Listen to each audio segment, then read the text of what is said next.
starlight captive. The purple luminescence of Selene's skin cast eerie shadows across the sterile walls of her cell. For 3 Earth years, this 10 by 10 chamber had been her universe. The observation panel, her only window to the outside world. She pressed a delicate hand against the transparent barrier, her silvery veins pulsing beneath her skin. Subject 7723 shows increased cellular regeneration after today's extraction, a voice noted from beyond the glass. Director Blackwell will be pleased.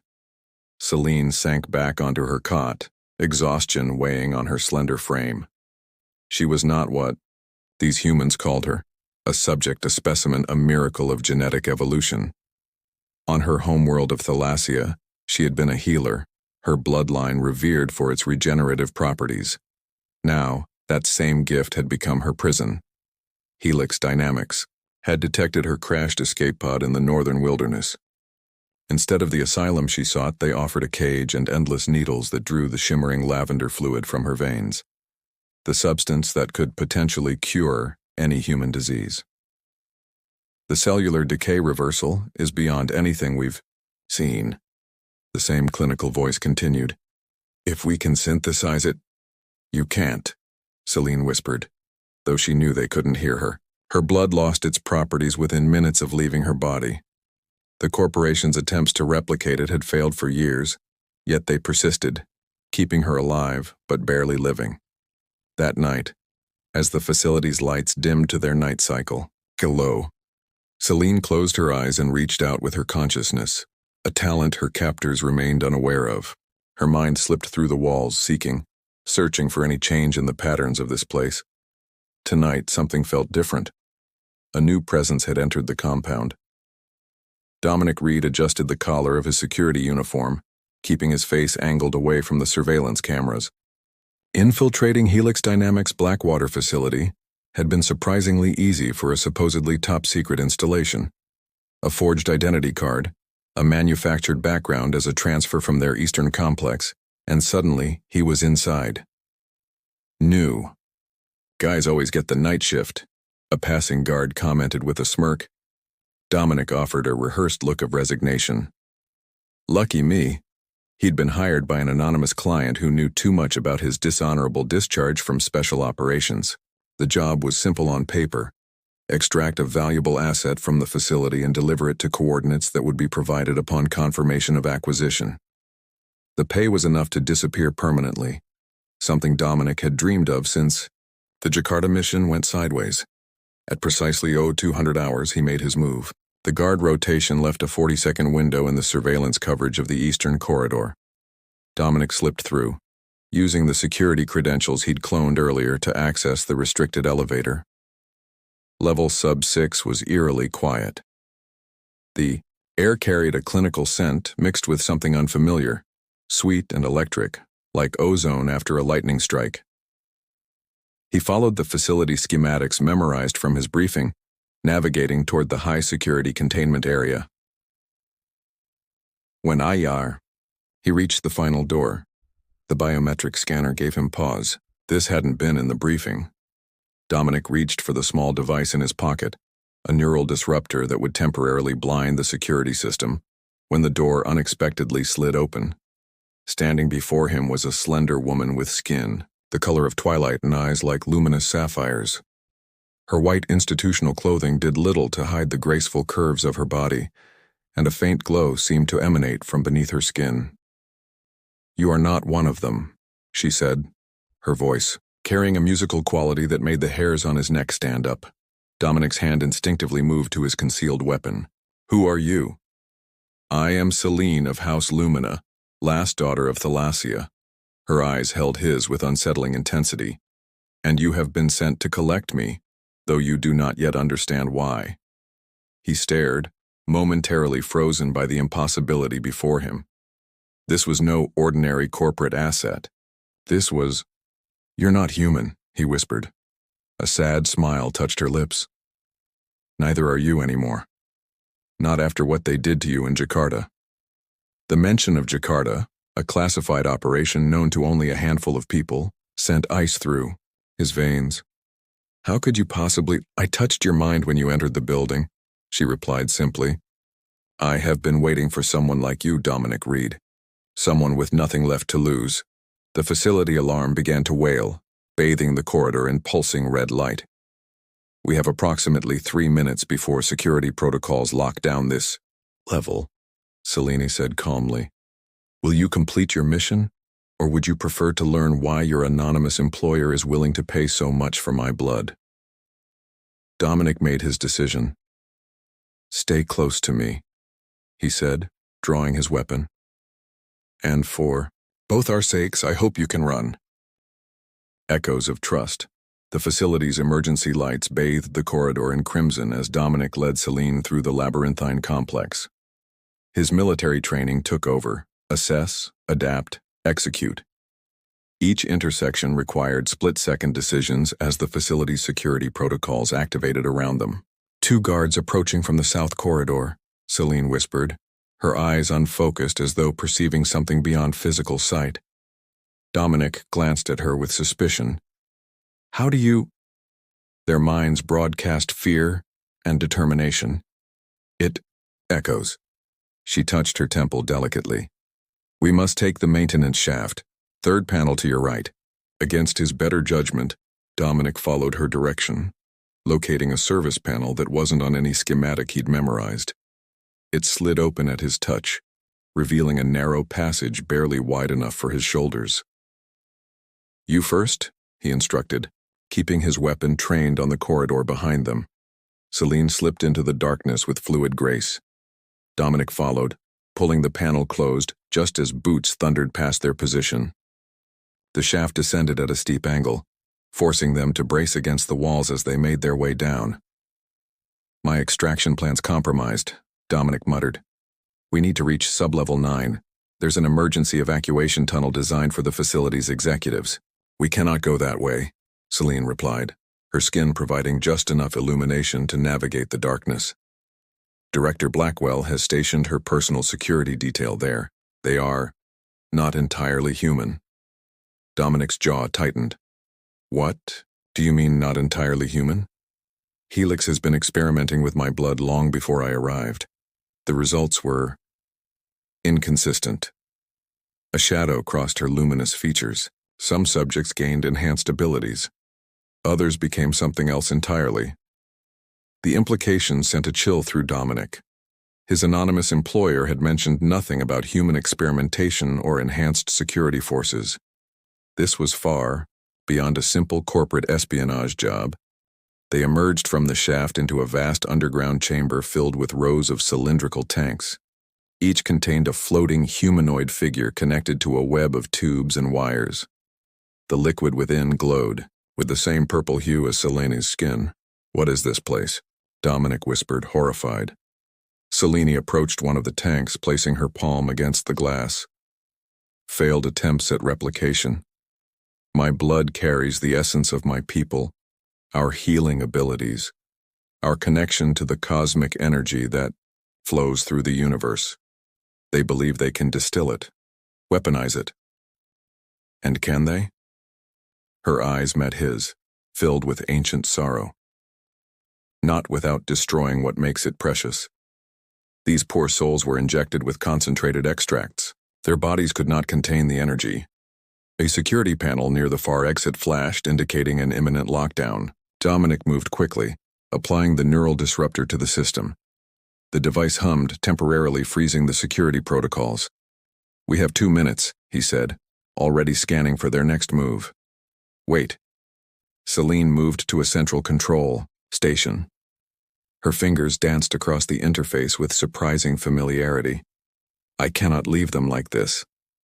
The tanks began to drain, their inhabitants showing signs of movement for the first time. What are you doing?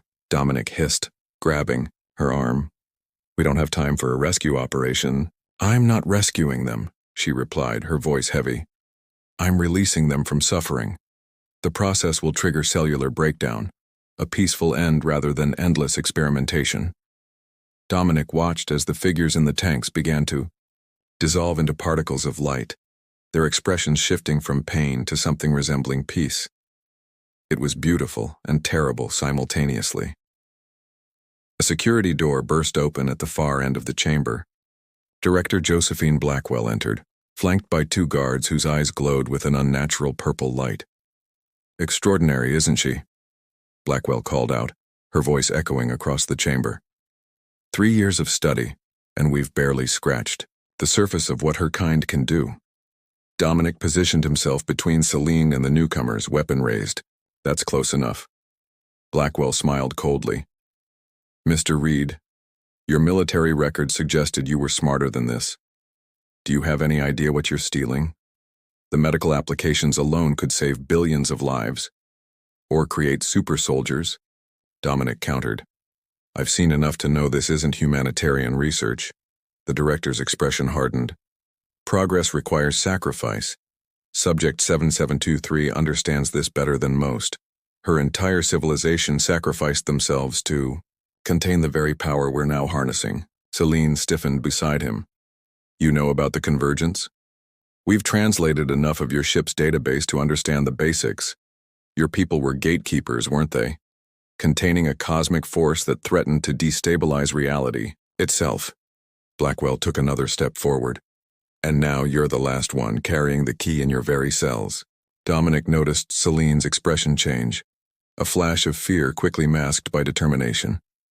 Whatever Blackwell was referring to, it clearly held significance beyond what he'd been told. "The evacuation tunnel," Celine whispered urgently. "We must use it after all." Dominic nodded slightly, understanding they needed to change tactics. He fired 2 precise shots, not at the guards but at the overhead pipes. Pressurized steam erupted, filling the chamber with an impenetrable white cloud. Grabbing Celine's hand, he pulled her toward the eastern exit. Her skin burned hot against his palm, pulsing with energy as though responding to some internal distress. "Can you make it to sublevel 9? He asked as they ran through the connecting corridor. "Yes," she replied, though her breathing had become labored. "But you should know, Director Blackwell wasn't entirely wrong. What I carry within me, it is both gift and curse. The anonymous employer who sent you, they seek it for reasons that may be darker than even Helix's ambitions." Dominic met her gaze, seeing something ancient and powerful behind those sapphire eyes. For the first time in years, since the failed mission that had cost him everything, he felt something stir within him, a sense of purpose beyond mere survival. "One problem at a time," he said firmly. "First we get out of here, then we decide where to go." Celine nodded, a ghost of a smile touching her lips. "Then I place my trust in you, Dominic Reed. Something I have not given freely since the stars of my home system faded from view." The weight of her words settled between them as they descended deeper into the facility, the echoes of trust forming a fragile bridge between two beings from worlds apart. Sanctuary among stars. Dawn broke over the Montana wilderness as Dominic guided the stolen Helix transport through a narrow mountain pass. Beside him, Celine watched the sunrise with quiet wonder, her luminous skin dimmed to a soft lavender in the daylight. "Your sun is so young," she observed, tracing the condensation on the window. "On Thalassia, our star was ancient, red and swollen. The light it cast made the crystal forests shimmer like liquid fire." Dominic glanced at her, still struggling to reconcile what she was. In the chaos of their escape, through the executive tunnel and past the enhanced guards who moved with unnatural speed, he hadn't had time to process the implications of harboring an extraterrestrial fugitive. "This contact we're meeting," Celine said, breaking the silence. "You trust them?" "Trust is a strong word," Dominic replied, navigating the vehicle around a sharp bend. "Professor Harlow was my handler during classified operations before Jakarta. He went off-grid after the government shut down his research into non-terrestrial intelligence. If anyone can help us understand who hired me and why, it's him." The transport's communication system suddenly crackled to life. Dominic quickly silenced it, but not before a fragment of message came through. "All units, priority target, enhanced bounty." "They're offering money for my return," Celine stated matter-of-factly. "Wouldn't be the first time I've had a price on my head." Dominic attempted a reassuring smile, though concern shadowed his features. "We're almost there." Harlow's compound appeared as they crested the final ridge, a collection of domed structures nestled within a dense pine forest, solar arrays glinting in the morning light. A perimeter fence hummed with electromagnetic energy, designed to scramble surveillance technology.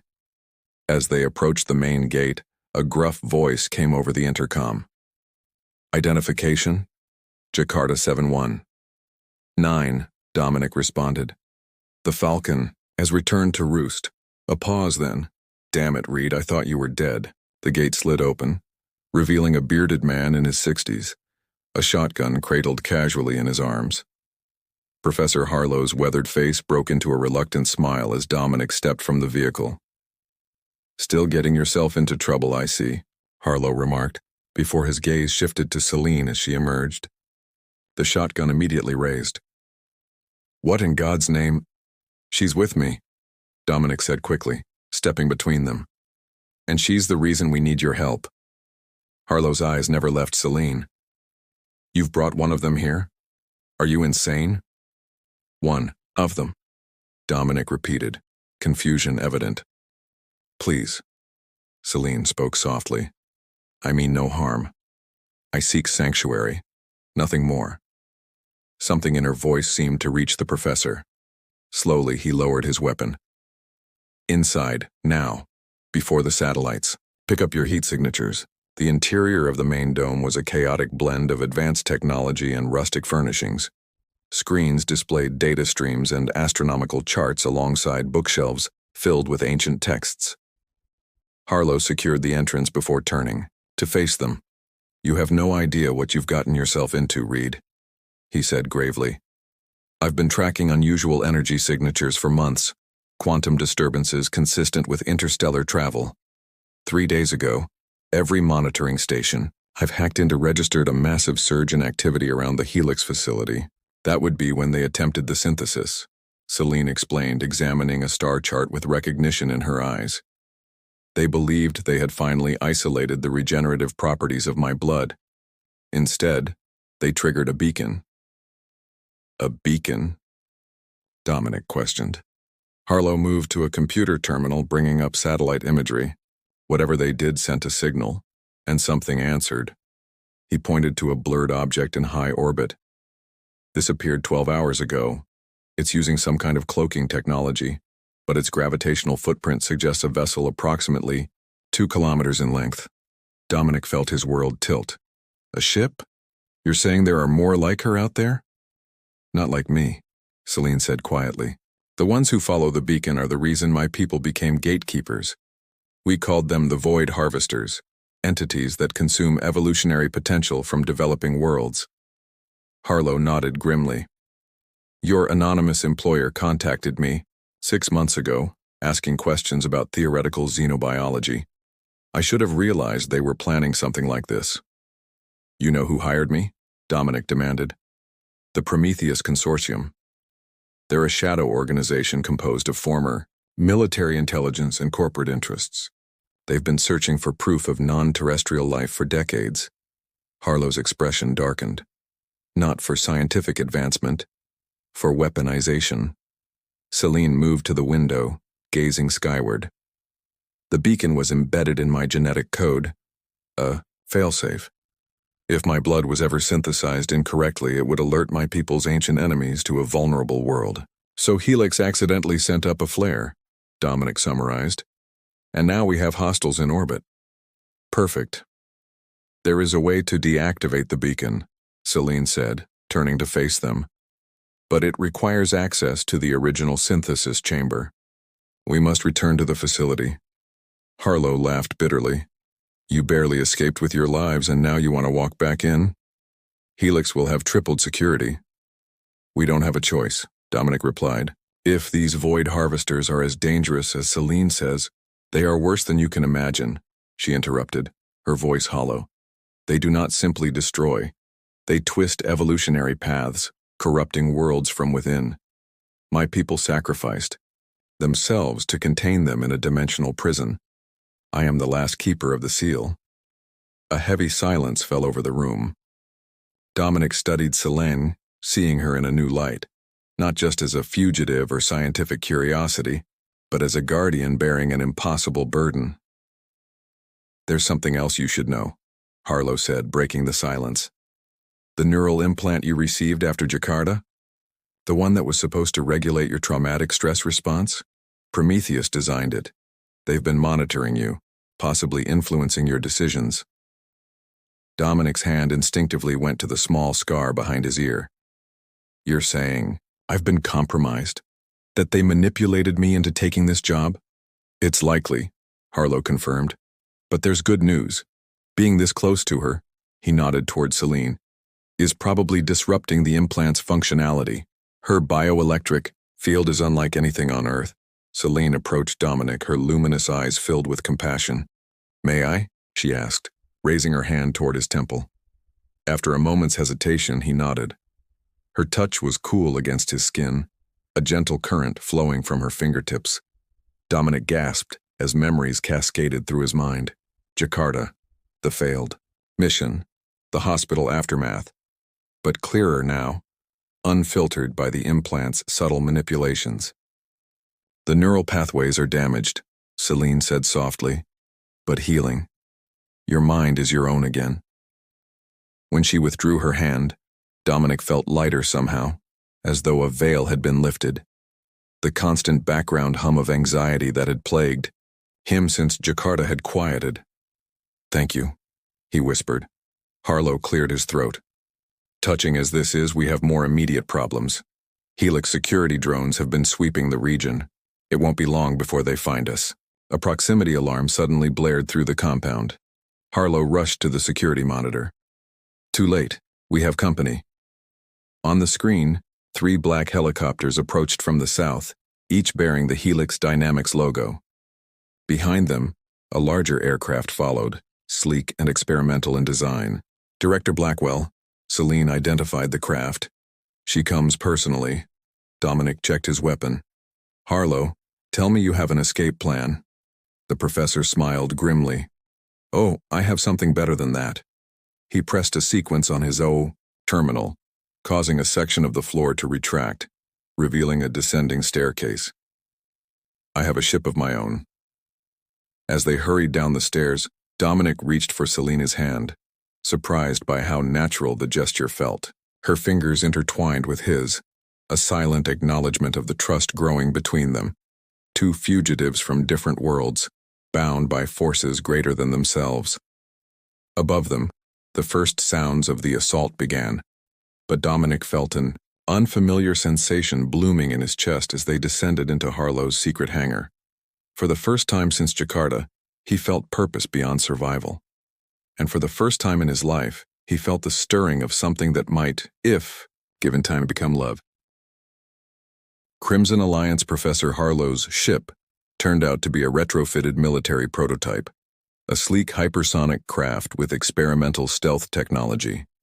As they soared above the Montana wilderness, evading Helix's pursuit vessels, Dominic couldn't help but admire the old man's foresight. "The Phantom was decommissioned after budget cuts," Harlow explained, his fingers dancing across the controls. "I liberated it before it could be dismantled. Been modifying it ever since."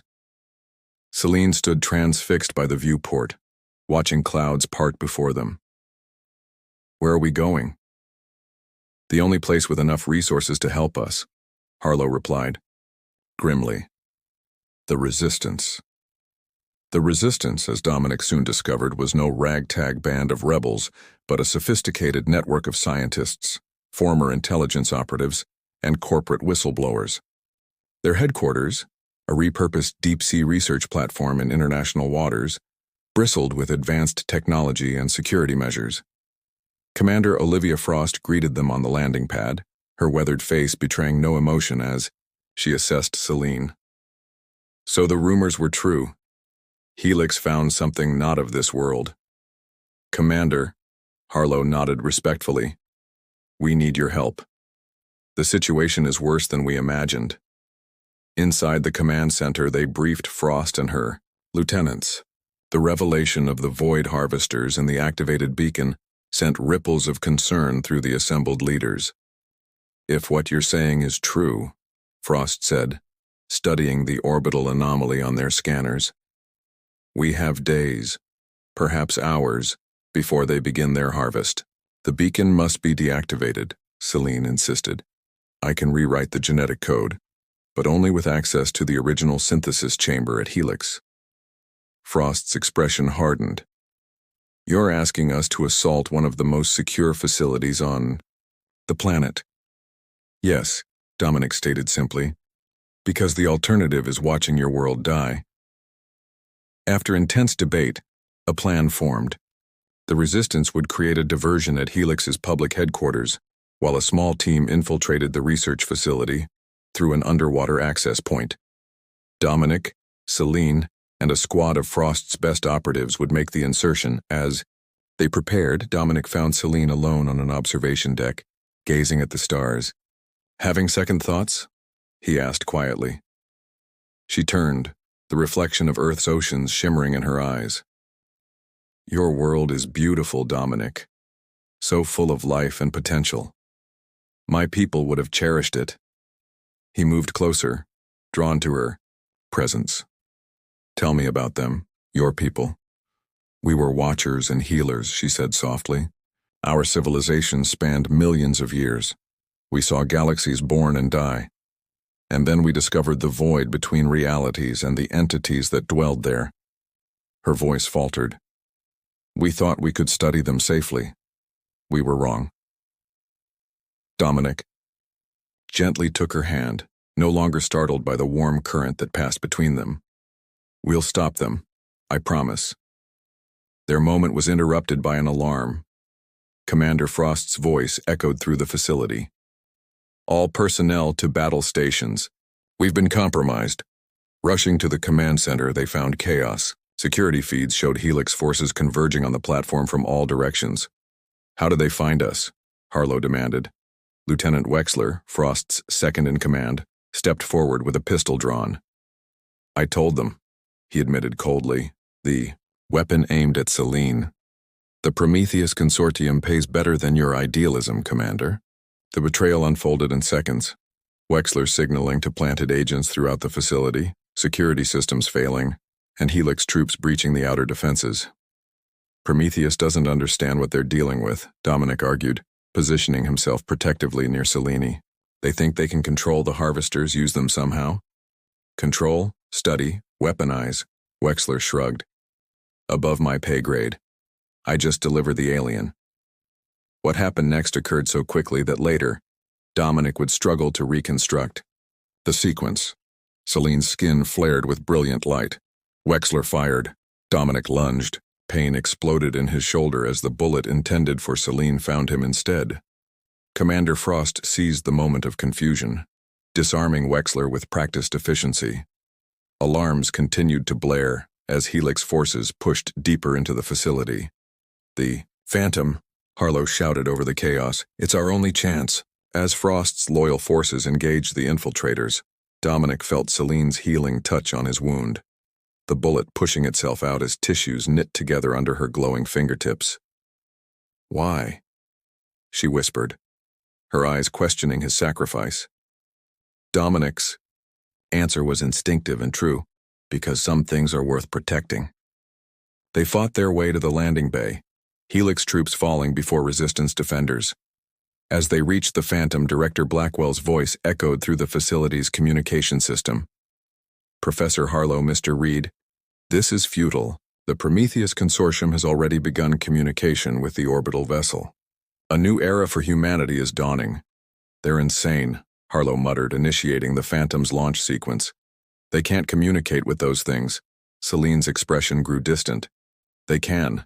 Through me. Through what they learned from my blood.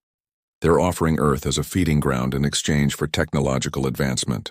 As the Phantom lifted off amid weapons fire, Dominic made a decision that would alter their course irrevocably. We're not running anymore, he declared. Set course for Helix headquarters. It's time to take the fight directly to them. Celine's hand found his, their fingers intertwining as the craft accelerated toward the coming confrontation. In her touch, Dominic felt both terrible fear and absolute certainty. Whatever awaited them, they would face it together. The Phantom screamed through the night sky, its stealth systems barely masking their approach to Helix's primary research facility. The massive complex sprawled across the Nevada desert like a technological fortress, its central tower reaching skyward as if in supplication to the distant stars. Prometheus has established a direct link to the Harvesters, Harlow announced grimly, monitoring communications through hacked channels. They're using a modified version of Selene's genetic code as a translation matrix. Dominic studied the facility schematics one final time. Our window is narrow. Once we breach the synthesis chamber, Selene will need time to rewrite the beacon's code. And then what? Frost asked, checking her weapons. She had insisted on joining them after the betrayal of her lieutenant. Even if we shut down the beacon, that ship is still in orbit. One problem at a time, Dominic replied, though the question had haunted him throughout their journey. Selene touched his arm gently. There is a way, she said quietly, but the cost is high. Before she could elaborate, proximity alarms blared. 3 Helix interceptors had locked onto their position, weapons, charging. Hang on, Harlow shouted, sending the Phantom into a steep dive.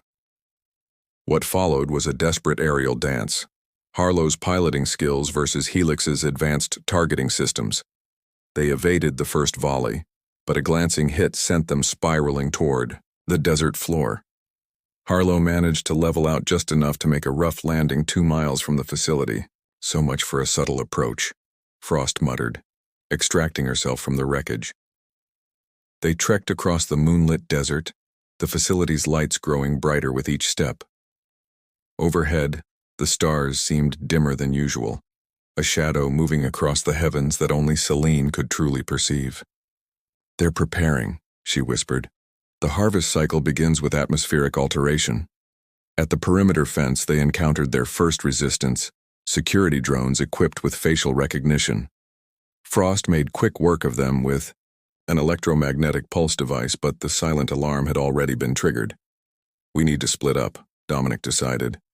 Harlow, you and Frost create a diversion at the main power station. Selene and I will head for the synthesis chamber.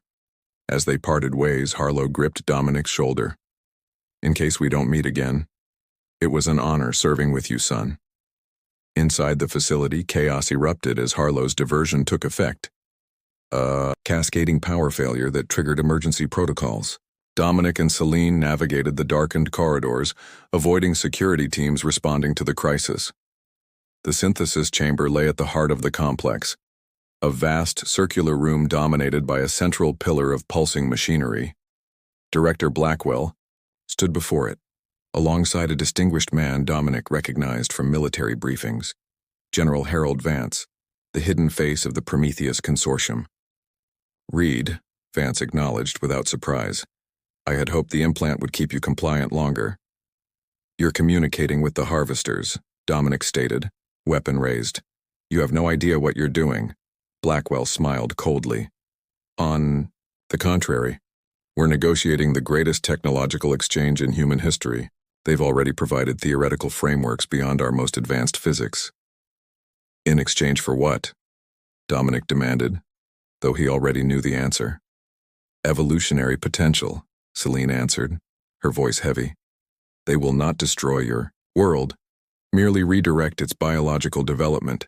Billions will die, but those who survive will be repurposed.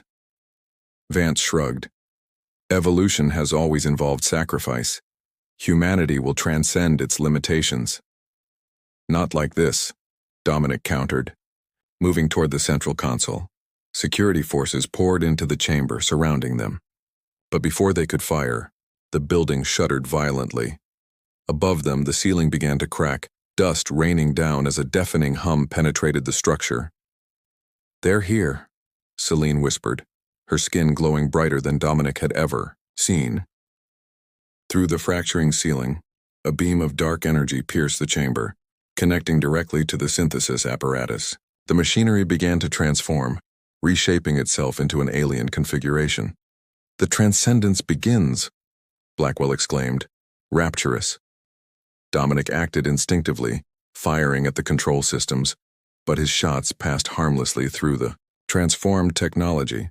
Celine moved forward, placing herself between the beam and the humans. "What are you doing?" Dominic shouted over the growing cacophony. "What my people have always done," she replied, her eyes meeting his with infinite tenderness. "I am the last keeper of the seal. In my blood lies not just healing but containment." Understanding dawned on Dominic with terrible clarity. "There has to be another way," Celine smiled sadly. "There isn't. My people didn't die fighting the harvesters. They became the prison, each keeper carrying a fragment of the dimensional barrier within their genetic code." She turned toward the beam, raising her hands. "But I can redirect the harvest, channel it into the one thing the harvesters truly fear, a closed loop, a self-consuming paradox." The air around Celine began to shimmer as her cellular structure destabilized, releasing waves of purple energy that intercepted the dark beam. The opposing forces created a vortex of light and shadow, expanding outward. Vance and Blackwell retreated in terror as their security forces fled.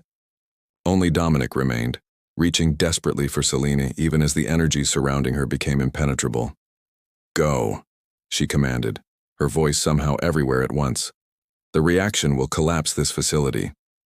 "I won't leave you," he insisted, fighting against the force pushing him back. Through the maelstrom, her eyes found his one last time. "You gave me something I thought lost forever, Dominic Reed. You showed me that even in a universe of darkness, connection remains sacred." Her form began to dissolve into particles of light. "Find me in the stars." The vortex contracted suddenly, imploding with devastating force. Dominic was thrown backward as the chamber collapsed around him. Through smoke and debris, he crawled toward the exit, each movement a battle against his breaking heart. Outside, he found Harlow and Frost waiting with a commandeered Helix vehicle. As they sped away, the facility imploded behind them, a column of purple light shooting skyward to connect with the now visible shape of the harvester vessel. For one breathtaking moment, both light and vessel froze in perfect stillness. Then, vanished, leaving only empty sky. 3 months later, Dominic stood alone on Professor Harlow's mountain observatory. The resistance had scattered after the Nevada incident, which official channels reported as a failed experimental reactor. Prometheus had gone silent, its leadership disappeared or disavowed. "Any changes in the readings?" Harlow asked, joining him at the telescope. "No," Dominic replied, studying the star chart where a new anomaly had appeared weeks earlier, a pulsar that shouldn't exist, emitting a pattern of signals that defied conventional astronomy. "You still think it's her?"